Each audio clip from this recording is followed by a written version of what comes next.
Good afternoon, gentlemen. Okay, the title is this, and outline. Actually, in this talk, I'd like to investigate the influence of contacting shape on the cracking behavior and the fretting regime. Okay. I assume that most of you attending here are somewhat, at least somewhat familiar with the fretting, so I don't need to explain the basic of the fretting. But the fretting fatigue crack normally emanates from the contact edges. Okay, and in order to advance the crack, we need a far field tension in addition to the fretting load. And the reason why we study fretting fatigue is that the fatigue life is pretty much reduced if there is a fretting, okay, if there is a contacting load. So in this experimental results, we can see a considerable D over Dn when the crack length is short due to the contacting load. So that's why we can find that the fatigue life is pretty much reduced due to fretting. Okay, so in order to evaluate the phenomena, we have to evaluate the stress intensity factor in fracture mechanics. The basic scheme of obtaining the stress intensity factor is to apply the principle of superposition. Okay, so on the right-hand side, it is a model of a fretting fatigue case. The crack emanates from the contacting edge, and there is a contacting body, which is on the substrate here. And the substrate is subject to a far field tension, and there is a contacting load between two contacting bodies. So the method is first, we would like to obtain the stress fields on the crack line due to the contacting load. That is the first one. And for the second one, the crack is assumed as a dislocations, because in order to use the analogy between the dislocation and the crack, the displacement, the discontinuity happened due to the dislocations and the crack as well. So we can simulate the crack as an array of dislocations. And finally, the far field tension. Okay, due to far field tension, we can evaluate the stresses on the crack line. All the three stress components are summed up together and goes to zero. The theta shows the normal stresses in this case on the crack line, and the sigma r theta means the shear stress. So this upper equation, we can obtain the stress intensity factor mode 1, and the lower produce mode 2 stress intensity factor. Because on the right-hand side, 0, that is the reason why, on the crack line, the traction-free boundary conditions should apply, okay? And another thing which I'd like to explain is I'd like to compare those two contact configurations. One is complete contact and the other one is incomplete contact. The difference between them is in the point of complete contact, the contact size does not depend on the contacting load. Okay, so that means the sharp edge always, the indenter has always sharp edges, okay? To the contrary, in the incomplete contact, the edges is a roundness. So when the normal load increases, the contacting patch increases. So that's the basic difference between the complete and incomplete contact. In the case of incomplete contact, the contact tractions can be obtained by using this kind of singular integral equation, which shows the relationship between the contact tractions, Px and Qx, and displacement of contact surface. Okay? And the beta is a Dundas parameter, second parameter. And when we obtain the Px and Qx contact tractions, then we can evaluate the stresses inside the body, sigma fields like this, by using this kind of simple integration. Okay. Okay. In 2014, I wrote a paper that the influence of a contacting shape, contacting body shape, and the configuration of the contacting bodies on the crack growth rate. Okay, so in this case, I obtained the normal traction profiles depending on the corner radius, and if I apply the tilting, then the normal stresses looks like this, and we apply the shear force, then the shear tractions can be obtained like this. And in addition to that, if I apply the far field tension, then the normal tractions can be obtained like this. Okay, all these are the informations to apply for the stress intensity factor calculations. Okay, then the crack is, as I told you, is assumed as a line of pseudo dislocations, and eventually the total equation is a singular integral equation of the first kind. Then that can be converted to a linear algebraic simultaneous equations by using a Jacobi polynomial. That is well-known technology in fractal mechanics in order to obtain the stress intensity vectors.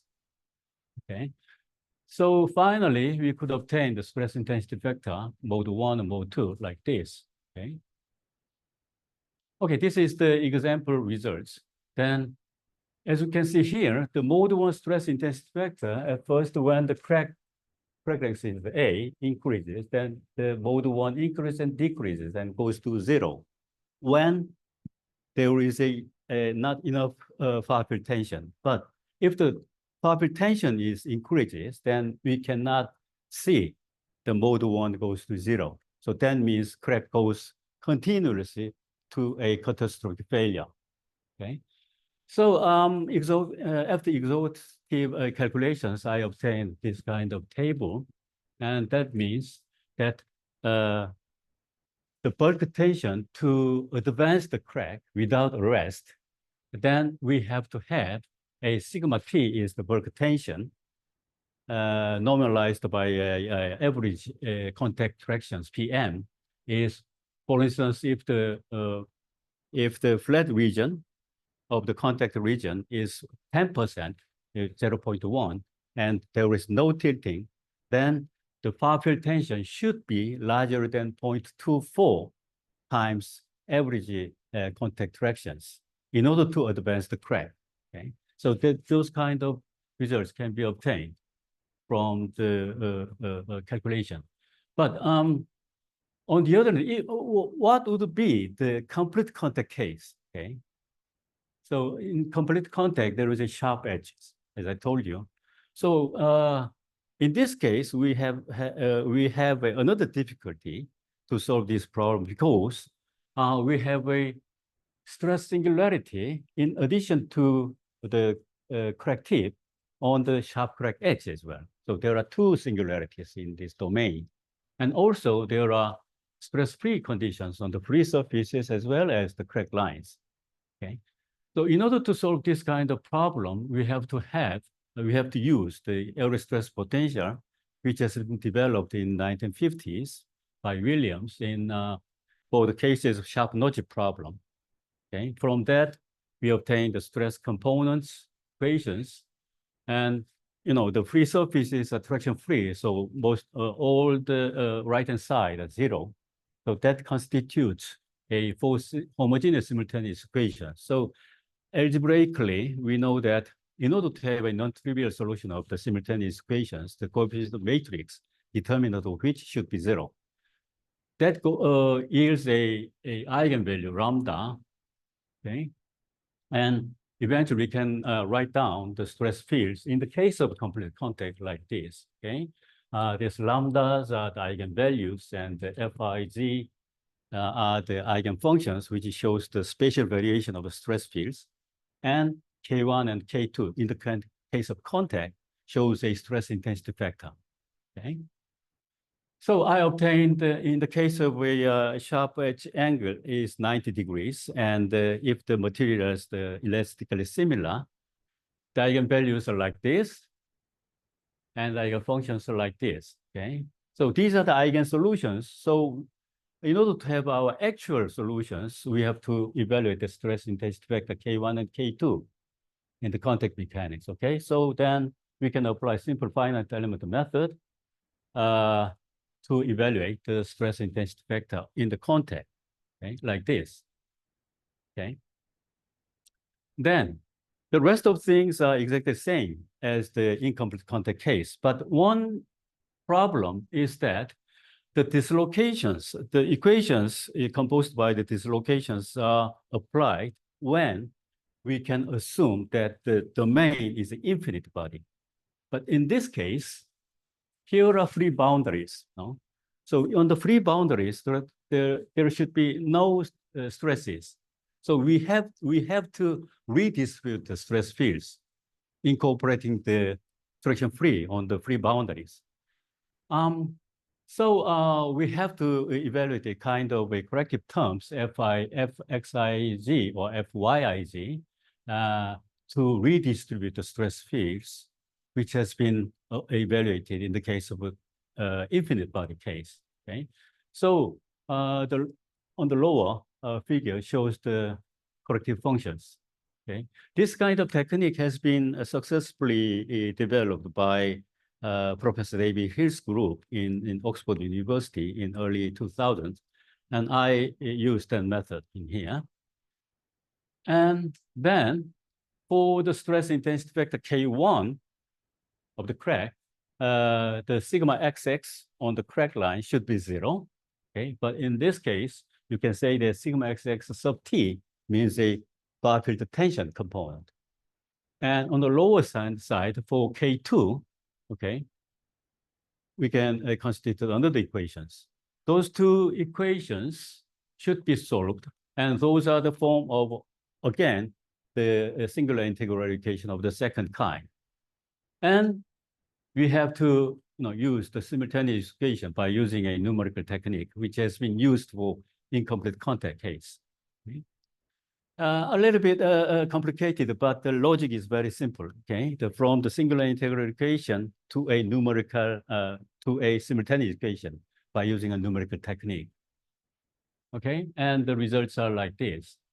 And eventually, I could obtain that the crack stress intensity factors in the case of complete contact can be written like this kind of form. In here, C is the crack length. Okay, so sigma root phi crack length, okay, are the stress intensity factors of the crack. So these are the stress components, and the K1 0 and K2 0 are the contact stress intensity factors in the case of complete contact. Okay, I applied my result to a simple example case. In the rounded edge case, as I told you in the incomplete case, sigma T over PM is depending on the radius, rounding radius, is 0.24 to 0.34 when the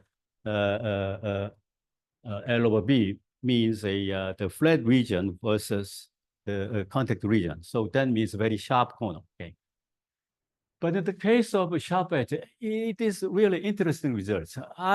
Before I calculate this, I assumed that maybe the sharp edge increases the stress field so high. So presumably, the sigma T should be much more higher than the incomplete contact.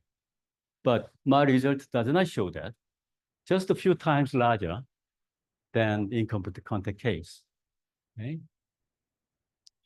So let me conclude. Anyway, the formula of crack stress intensity factors, K1 crack and K2 crack, in the case of incomplete contact and the complete contact case has been developed in this presentation. And the second one is very interesting one. The bulk tension, that's to advance the crack without arrest, is a few times larger in the case of a complete contact compared with the incomplete contact case. Okay. And finally, in the complete contact case, the crack stress intensity factor is rely on a crack length. Okay, that is a little bit different from the case of incomplete contact. Okay, these are the analytical stuff. So there are many equations, but the logic is very simple. Okay, so from this presentation, I can say that the bulk tension that can increase the cracks continuously can be evaluated by using the formulas which is developed in this presentation. Okay, that's it. Thank you very much.